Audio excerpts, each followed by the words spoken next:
You are listening to episode 173 of the Peaceful Mind Podcast.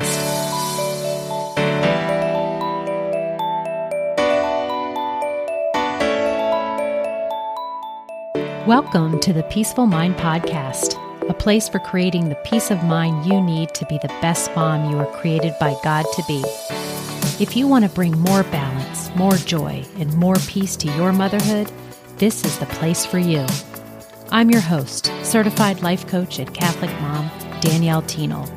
In the name of the Father, of the Son, and of the Holy Spirit, let's get started.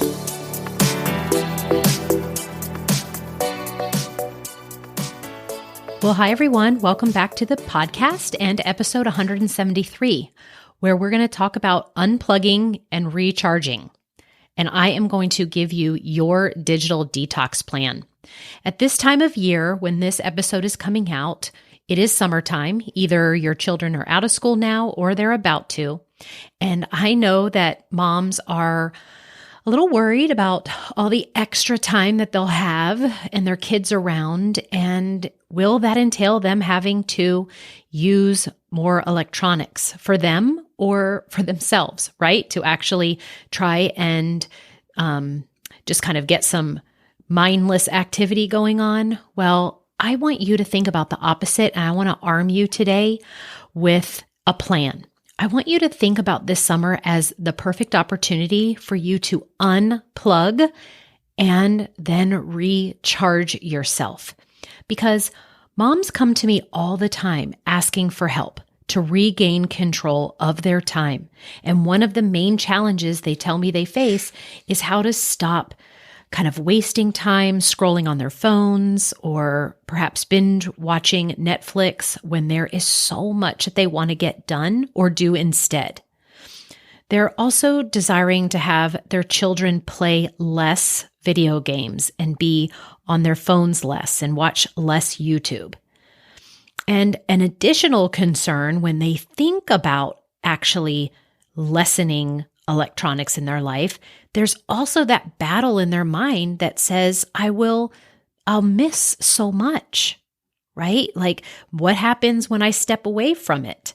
Then what's going to go on that I won't be able to see because that's the way people communicate these days. So I'm going to provide you with a digital detox plan that solves these concerns for you. And I'm going to help you regain a little bit of control of your time when it comes to this digital age. And I also want to make that notion too, that there is a part of us that needs to lean into the fact that our world, this century that we live in, is very full of electronics. Now there's AI. We've got the power in the palm of our hands. I know this is something that I recently learned when I was visiting the Space Center, the Johnson Space Center down in Houston, Texas. And that is that there is more power in our phones today, and then more especially in how many gigabytes, sorry if I get this wrong, that a picture, how many pictures we take and how much storage that uses. And this was something, correct me if I'm wrong, I'm just trying to make a point. There was something like the amount of storage that your phone uses for two pictures, just two pictures, is the amount that NASA had to send back pictures from our time to the moon. I was like, what? That blew my mind wide open, right? But anyways, we know this is a subject, guys, that we're all battling with. How much is too much? And how do we lessen our electronics? And is it good? Is it hindering us? And I want to just do my little part to help any of you moms that maybe there's one or two things that I can offer you today on this podcast that you could start implementing in your life and just see, right? Everything is an experiment that we're just testing out, and anything you put your mind to and focus on will grow. And so if you focus on unplugging so you can recharge your life and stepping away from the digital digital world and how much time that you spend on it. I know that you can do it. And I'm here today in this episode to help you along in that process. So what we're going to do first is I'm going to give you a little bit of the ultimate digital detox checklist. It's where I'm going to offer 7 steps of a plan that will make your endeavor of detoxing from the digital age more of a success than maybe you feel that it is right now. I'm also going to give you some strategies to help you bring your children on board with your digital detox goals. Now, you know, the way I teach here on this podcast is to let you know that there's a difference between setting boundaries and rule making. And when it comes to our kids, we want to remember that they have their own agency over their own thoughts, feelings, and actions. And we're there to guide them and to help them navigate those. And so if this is something that you want to do for yourself, you want to lessen your own digital kind of footprint on your day, I want you to maybe just focus on that, and instead of maybe focusing on lessening for your children, because always the work we do on ourselves first is what we want to get more comfortable with, and then we become an example to our kids. But I also know that this is an important subject that moms bring to me, and I want to give you help there and give you a few strategies. Then we're going to address FOMO, the fear of missing out part, because whenever I have somebody who wants to embark on lessening all their time on electronics, this is something that comes up. It's very real for your survival brain to speak loudly saying, I'm going to miss out. Sometimes for Lent, during the season of Lent, I see that a lot of people are like, I'm saying goodbye to you on Facebook, or I'm not going to be on Instagram during the time of Lent. And that's usually what the moms say to me is, I am just kind of scared to go without because this is the way people communicate now and I'm going to miss out on things. So I'm going to address that for you. And then I'm going to give you some ideas on how you can engage in your own life without electronics. Because oftentimes that is simply the key that we need, is to already have a plan of what we're going to engage in if we're not on our phones. I know that a lot of you who are listening grew up the same time I did, and there was most of my life where there wasn't phones. There wasn't laptop computers and Netflix and everything right there. And this is when I was engaging in other activities. So I'm going to remind you on what those could possibly be. All right, let's dive in. So let's talk a little bit about a checklist that we could put into place. And when you hear me give out the suggestions, I just want you to make a mental note. What is my brain saying? Is this saying, no, that would be too hard, or that's the one thing I want to try? And again, just note, how do you feel when I mention these on the checklist? And I would lean towards the ones that sound possible for you, doable, that don't seem terribly, drastically painful for you to try. Okay? So the first one is to set clear boundaries. Do you have clear boundaries right now on when you use electronics and when you don't? So what I suggest is for you to schedule some designated screen-free times. That might be that the very first 30 minutes of your morning upon waking is a screen-free time. You might also add that during meals. Yes, the fact that I even have to bring that up. We all go to restaurants and we all see people eating and being on their phones. Maybe you designate mealtime as being screen-free, or the very popular one before bedtime, when we know what they say about that blue light and what that does for our brain before we're going to bed. Do you create device-free zones in your home? Is there certain rooms or tables that kids are not to bring in electronics, or you yourself are not to have electronics in.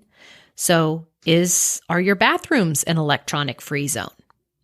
Just interesting to see where we could set some clear boundaries around this. And then what about time limits?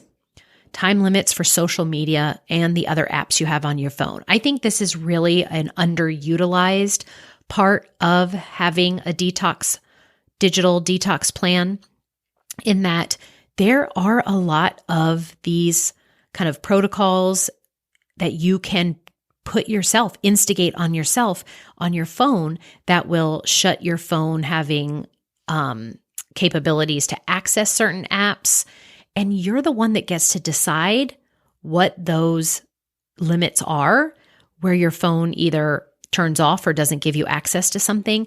It just takes a little Googling or YouTubing, which, yes, I am totally aware that means using electronics to figure out how to then put it on your phone. But it would help, and it might be a strategy you want to go after. The next thing I want to give you for your digital detox plan is to prioritize quality time. You can plan device-free family activities.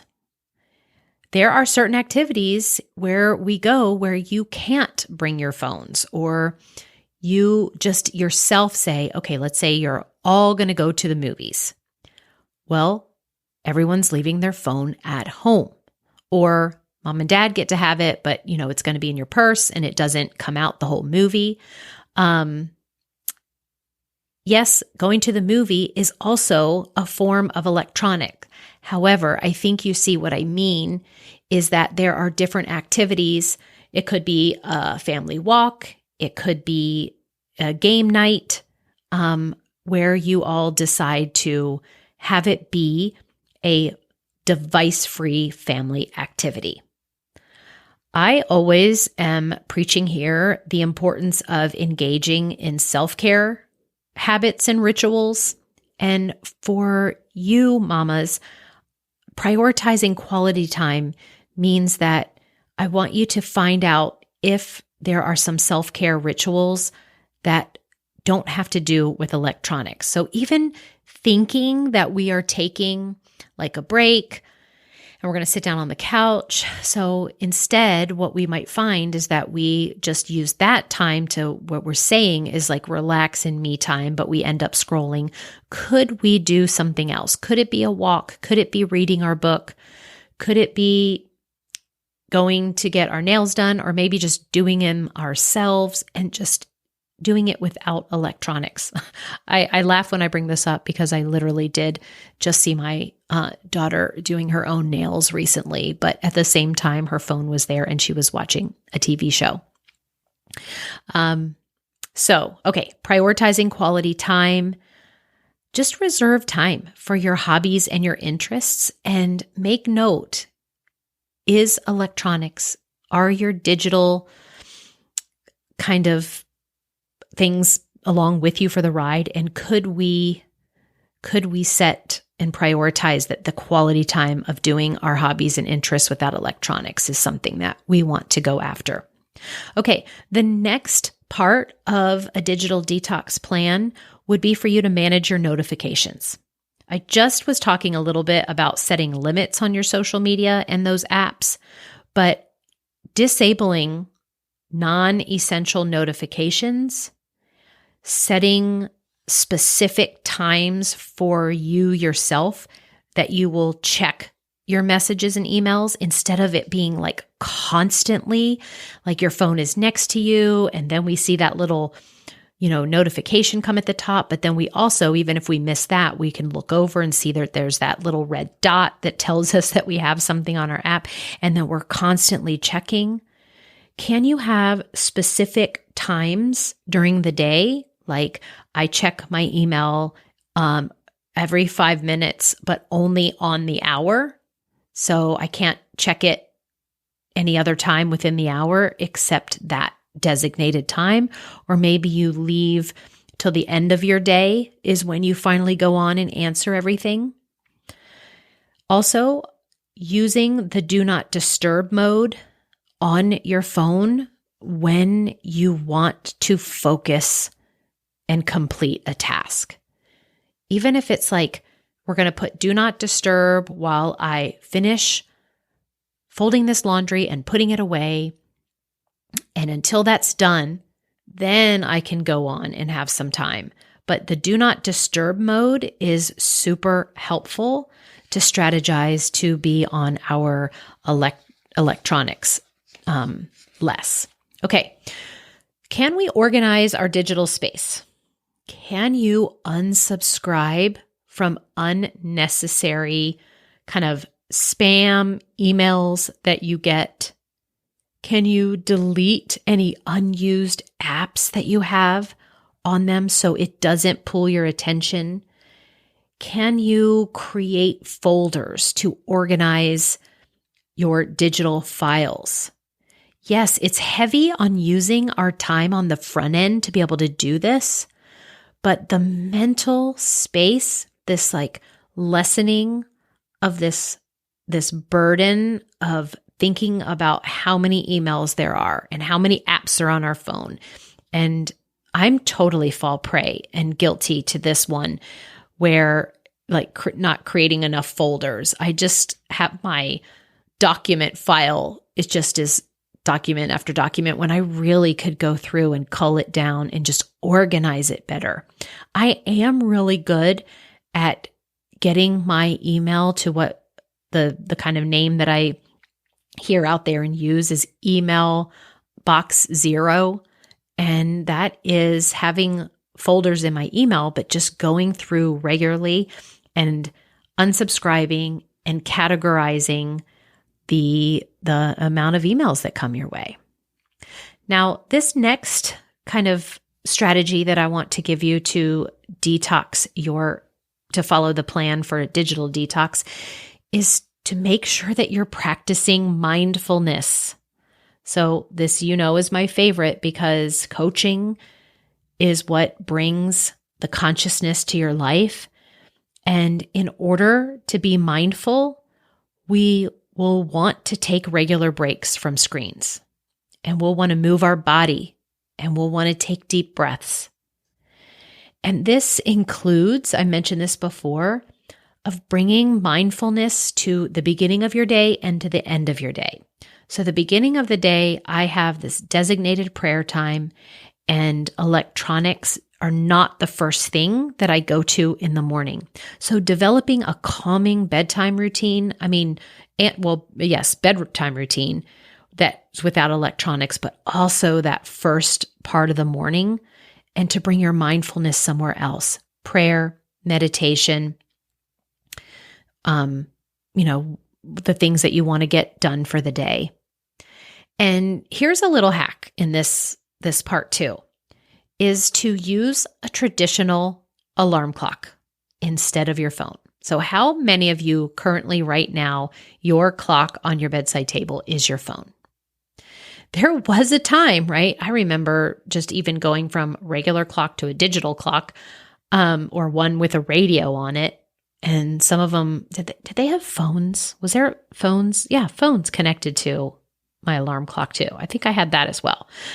But it's just an idea, right? If you're looking to lessen your time on electronics, the chances are if it wasn't right there by your bed using as an alarm clock and you had a regular clock instead, that could be super helpful for you.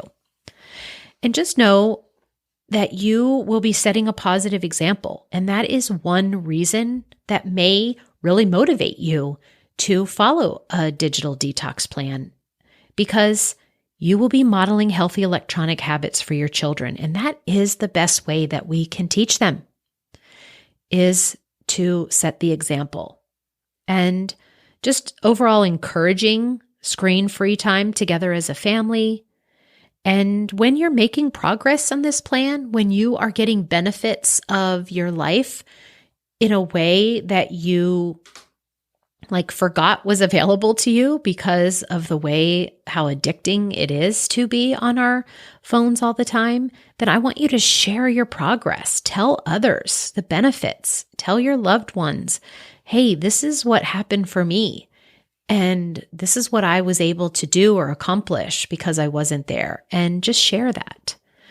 And I just want you to set achievable goals when it comes to lessening your time with screens, because I have seen so many times moms fall into the all or nothing mentality where it's like, I have to totally be away from it or I'm just on it all the time. And I just want you to know that making any kind of improvements is going to greatly shift your well-being and productivity in a positive way. And just know that any good plan, because I've named this a digital detox plan, any good plan gets adjusted. And so just go after one or two of these strategies and just try it for a week and notice what you struggled with, what you liked, what was easier than you thought, what's another strategy you want to just add in. Did the first strategy you try, is it something that you don't want to do? So all of this is just to get your mind going in a way for me to tell you to just pick something that I mentioned here today. Just pick that you are going to either maybe focus on taking regular breaks from screens each day, or, just so you can move, stretch, and breathe. Or maybe you're going to impose a screen-free zone in your home. Don't feel like you have to try all of these at once. Just whatever you are listening to and sort of like resonate with you, just start there. Start small and create wins around lessening it. If you were able to not bring your phone into your bedroom or not check it the first time you woke up in the morning, this is huge. We know that these phones and the electronics, they have a pull. They have a very large magnetic pull that we all are, getting into, but they also have provided some amazing advances in our world too. And I want to help you learn to live with those. Yeah. To be able to live with it in a more positive and peaceful way, which is always here, my mission on the Peaceful Mind podcast is to inject more peace around your life. And I really do believe that if you start unplugging and recharging and following and making your own digital detox plan, hopefully with some suggestions I gave you today, then you will feel more peace in your life. Okay, so now I told you that I was just going to give you a few strategies to involve your children in the plan. And real briefly, I'm just going to give you a few. Some will overlap with what I've mentioned for you, but let me just list them here. Just to schedule screen-free family time. This is how we involve it. So if you set a specific time and duration for your family's screen-free activities, and you get everyone like on board, you explain why you want it, they might fight you. They probably will, but just go in with them telling that it's kind of like an experiment, and that you want to see what it brings and that they could be surprised as well. The second strategy is to plan outdoor activities in advance. So make a list of outdoor activities and then schedule them in advance and get them outside more. Create a list of hobbies or crafts if your children are into craft, if they're that age, and ask what activities they enjoy, and go ahead and get the supplies for those things and have them on hand, have them ready. So when you get to a place where maybe you're like, okay, they've been on electronics too much, and we need to do something where they're not looking at their phones or watching YouTube or whatever, then that's when you'll be able to take out those crafts or those hobbies things, and you'll be able to direct them to those activities, or better yet, to do it with them. And again, I just want you to model healthy tech habits for your kids, just to be mindful of your own screen time, because there is nothing more powerful than the way children learn by example from us. So just make it a priority to involve your children in this digital detox process and make it as fun and an enjoyable experience for the whole family. So I really want to bring that, just drive that home, because if we're ourselves taking on something drudgingly, they're going to be like, why would I want to do that? But if they see that it's fun and there's joy around it, they'd be more attracted to it. Okay, so I mentioned that I would address the FOMO, which is that's the acronym for fear of missing out. So digital FOMO, or the fear of missing out, on social media, it can be a major obstacle to disconnecting from technology, because that feeling of FOMO will arise when you see others sharing their experiences and accomplishments online, and then you fear that you're missing out on something important and exciting and being part of it, if you're not commenting back. And as a result, you then feel compelled, right, to constantly check your social media feeds and have your notifications on, because you're like, I don't want to miss out on anything, yet it's not really necessary. The kind of mentality I take about it is that if it's that important or that crucial, it'll make its way to me. If it's something that I need to know, then the phone call will come my way or the email will be sent to me. And that's just kind of how I feel about it. And hopefully you can see that it's normal that when people decide to detox from their phones and scrolling and social media, that's just when I see where the worry comes, that there will be some type of news that they will miss. And they worry that they'll be disconnected from the world. And sometimes I hear the words fall behind on important information. But again, just know that's understandable. But the truth is that these thoughts are often unfounded, and that there is other ways for you to get that news, or else we are one human being and we don't need to know everything and be involved in everything all the time. So in reality, most of the information and content that you see on social media is not essential to your life or to your well-being. And yes, it is important to stay connected, but we can do that in other ways. And there are still kind of the quote, old school ways of engaging with our families and communities. And I just want you to maybe experience that again, or remember that there is awesome joys to be had, even if social media and electronics isn't the main kind of focus of our lives. Okay. And then lastly, I just wanted to give you a few kind of ways that you can engage with your life if you decide to go on this digital detox plan, which will ultimately, the reason why you want to is because it's going to save you time. You're going to get more done, and you're just going to achieve a better balance when it comes to electronics in your life.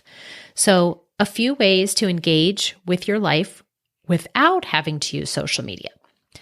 And that is to make phone calls. So notice I was saying to engage without social media, and we're still using our phone when we make phone calls, but this is when we're actually talking to someone, right? So the simplest ways to stay connected is to talk to someone. Maybe you schedule regular times to catch up, and that is where you share your news and get updates and things like that. We can also send personal messages. So instead of relying on our social media to stay informed, this is where we could send an email or a text instead. And this would allow you to not get caught up in the endless scroll of social media. Plan in-person meetings. Plan time to get together with other humans. And this goes along with me urging you to join a club or a group. Somebody else who has interests and hobbies that are similar to yours. And it's just a great way to meet people and get that human connection. And it provides opportunity for in-person socializing. And again, you can stay up on the latest news, but it's going to be coming from another human being. And then get out of the house, attend community events, look up festivals, charity events, concerts, of course, things that are going on with your church. And when you have these on your calendars, you can know that you will then be engaging with the world in a real personal way, and just one that is going to really tip the scale for the better when it comes to your mental and emotional health. And that is what I have for you on this week's episode. Thank you so much for listening. If it was helpful, if you follow this plan and you see some great rewards or have some more tips to add, be in touch. You can email me or you can reach out on a direct message on Instagram or Facebook. I love to hear from you. And just in general, if you are finding help from this podcast, I want to urge you to rate and review it. And again, I love you all and thank you for being here. And I hope you have a beautiful rest of your week. And I will talk to you again right here really soon. Thank you for tuning in to today's episode of the Peaceful Mind Podcast. Are you ready to take everything I teach you here and put it to work for your own life? To really learn how to have peace of mind no matter what is happening around you? If so, I'd love to have you as a client. As your coach, this is where you'll get personal and focused time on your own mind using life coaching tools, concepts, and proven life-transforming wisdom, all through a faith-filled lens. To learn more about how we can work together, come on over to danielleteenel.com. There, you'll see how to sign up for a free coaching consult and learn how to get started. Until next time, peace be with you always.